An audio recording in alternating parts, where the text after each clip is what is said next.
বৃষ্টি এবং পাহাড়ি ঢলের পানিতে উত্তরাঞ্চলে বন্যা পরিস্থিতির অবনতি হলেও বগুড়া জেলার ধুনট উপজেলায় বন্যা নিয়ন্ত্রণ বাঁধ ভেঙে পানি প্রবেশের কোনো তথ্য পাওয়া যায়নি। তবে গোসাবাড়ি এবং ভান্ডারবাড়ি ইউনিয়নের বন্যা নিয়ন্ত্রণ বাঁধের পূর্বাংশ প্লাবিত হয়েছে বসতবাড়ি, স্কুল, কলেজ, মাদ্রাসা, কবরস্থান সহ নিম্নাঞ্চলের রাস্তাঘাট। প্লাবিত হয়েছে কমিউনিটি ক্লিনিক, যেখানে স্বাস্থ্যসেবা বিঘ্নিত হচ্ছে বলে বন্যা নিয়ন্ত্রণ বাঁধের উপরে ভ্রাম্যমাণ মেডিকেল টিম বসিয়ে স্বাস্থ্যসেবা নিশ্চিত করা হচ্ছে। নিম্নাঞ্চলের পানিবন্দী মানুষের মধ্যে ত্রাণ সহযোগিতা পৌঁছেছেন ধুনট শেরপুর নির্বাচনী এলাকার মাননীয় সংসদ সদস্য আলহাজ মজিবুর রহমান মজনু। ত্রাণ সহযোগিতা পেয়ে অনেকে আনন্দ এবং উচ্ছ্বাস প্রকাশ করছেন। সেই সাথে যারা ত্রাণ সহযোগিতা পান নাই তাদের ক্ষোভের অন্ত নেই।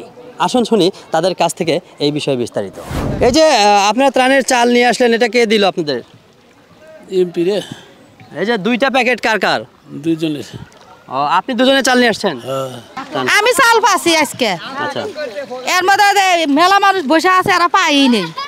ওই জন্য কইতেছি চালা ভিতরে যা দেখে আসেন সবাই। দূরে দূরে মানুষ সবাই বসে আছেন, তো নড়াচড়া করতে পারতেছে না। বলে বাড়ি ঘরে সবাই বসে টসে আছে, যা দেখে আসেন আপনারা, দেখলি টের পাবান যে কি অবস্থায় আছে ব্যাপার। পানির মধ্যে সাইত্রে আসলাম, চাউল পেলাম না। পানির মধ্যে থাই, ঘরের মধ্যে পানি, তাহলে জাগর পানি নেই, তারা ঘুরে ঘুরে পায়, আর আমরা পাই না কে। আপনাদের স্থানীয় জনপ্রতিনিধিদের সাথে কথা বলেছিলেন এই বিষয়ে? কয় আজকে না কালকে এলে কয়। আচ্ছা, আপনারা কি চাল পেয়েছেন? না, আমরা পাইনি। ওই নদী মধ্যে আপনাদের বাড়ি থেকে পানি উঠেছে? হ্যাঁ, উঠছে পানি। আপনাদের নামটা কি? নুর নাহার, গ্রাম, বাড়ি কোন গ্রাম? শ্যামলবাড়ি। আপনার নাম? খুদে যা। আপনার নাম? আরে ভা, আপনার স্বামীর নাম কি? মুকসিদ। আপনার স্বামীর নাম? আমার স্বামী মরে গেছে, বুলু। আপনার স্বামীর নাম? সুরজ।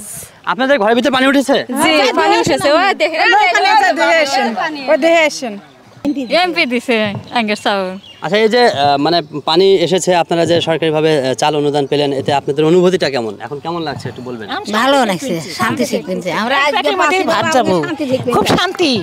আমরা আজকে পাশে আমার খুব শান্তি শিখবেছে আজকে। আমরা এতদিন পাইনি বাবা, এতদিন। আপনাদের বাড়ি থেকে পানি উঠেছে? হ্যাঁ, ভাত পানি। কোন পাশে বাড়ি আপনাদের? এই পূর্বে ফিটে। এই বাঁধের ধারে আপনাদের বাড়ি? হ্যাঁ, বাদের নিচে। শ্যামলবাড়ি গ্রাম। আপনাদের ঘরের চতুর্পাশে পানি? জি। আচ্ছা, আপনার বাড়িওয়ালা কি করে?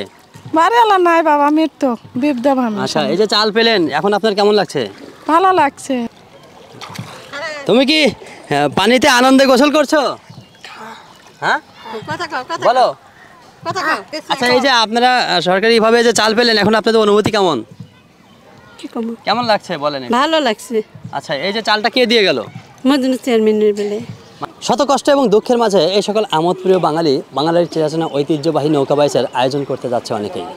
এই সকল আমোদপ্রিয় বাঙালির আনন্দ ধরে রাখুক, সেই সাথে বন্যার্ত মানুষের মাঝে ঘরে ঘরে পৌঁছে যাক ত্রাণ সামগ্রী। এই আশাবাদ ব্যক্ত করে আজকের ভিডিও এখানেই শেষ করছি।